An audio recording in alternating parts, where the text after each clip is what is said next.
So, hey guys, my name is Adi Krish, and today we'll be doing the Fibonacci sequence in the real world.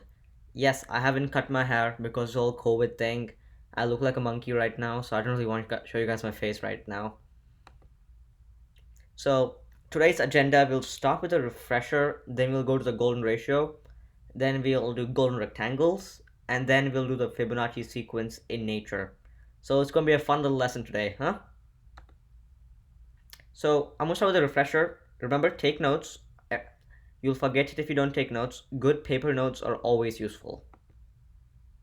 Here is the Fibonacci sequence: 1, 1, 2, 3, 5, 8, 13, 21, so on and so on forever. Remember, it's infinite, so it never ends. And any number in the Fibonacci sequence is the sum of the two previous numbers. There's a lot of mystery behind it, and I'm going to talk about that today. So, let's be real here. Do you really care about learning it? Why should you care about learning it?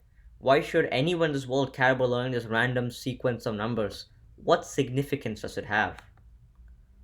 Well, it has a lot of significance.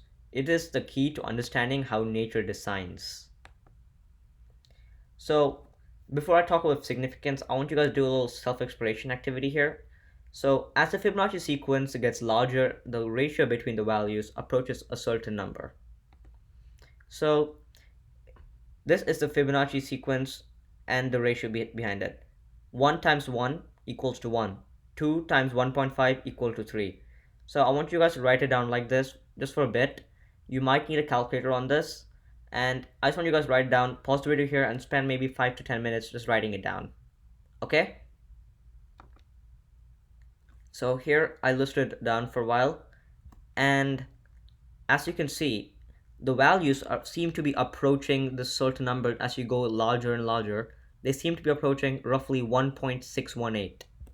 Well, guess what? The number is actually somewhat important.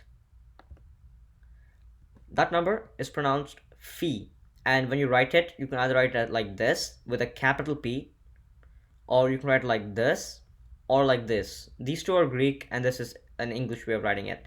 It is 1.618033988, so on, and it is approximately 1.618. It is 1 plus the square root of 5, and the whole thing divided by 2. So why should you care about phi? I just went from talking about one completely irrelevant topic to another completely irrelevant topic. How does it apply to the real world? How will you use phi and Fibonacci sequence in the real world? How is this useful to you? Well, it's really useful. I'm just going to talk about it. The significance of phi. The golden ratio.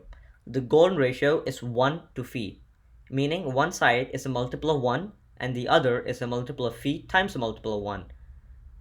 These are the golden ratios: 1 to phi, 2 to 2 phi, 3 to 3 phi, 4.5 to 4.5 phi, so on and so forth forever. These are called the Fibonacci squares or the golden squares. So it's 1 to 1. The ratio is 1 to 1.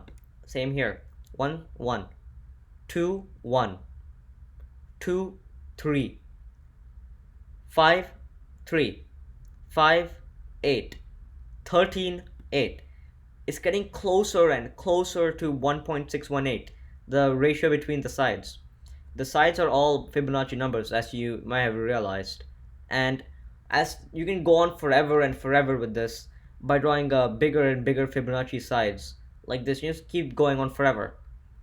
And what's interesting is if you draw a line like this, connecting the corners of the squares in here, like so, you get this interesting shape that's called the golden spiral. This is a really important shape. So you can see this golden ratio or the golden spiral in nature. This conch shell approaches, shows the golden spiral really well.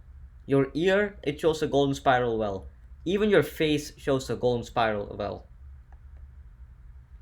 This rose, man, that looks really beautiful, right? Well, that also shows the golden spiral. The Parthenon in Greece, which is a famous architectural building, shows the golden spiral. The Taj Mahal shows the golden spiral. It's this pattern that keeps showing up. Even in paintings, the Mona Lisa, The girl with the pearl earrings, they all show the golden spiral in them, as you can clearly see from their the way this is drawn.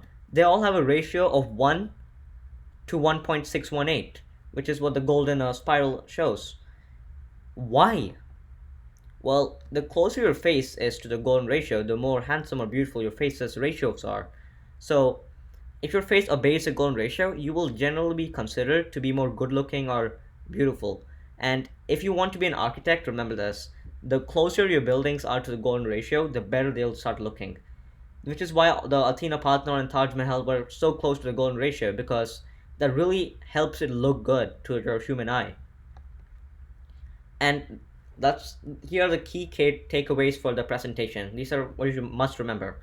As the Fibonacci sequence gets bigger, the ratio between its numbers approaches phi, which is roughly 1.618.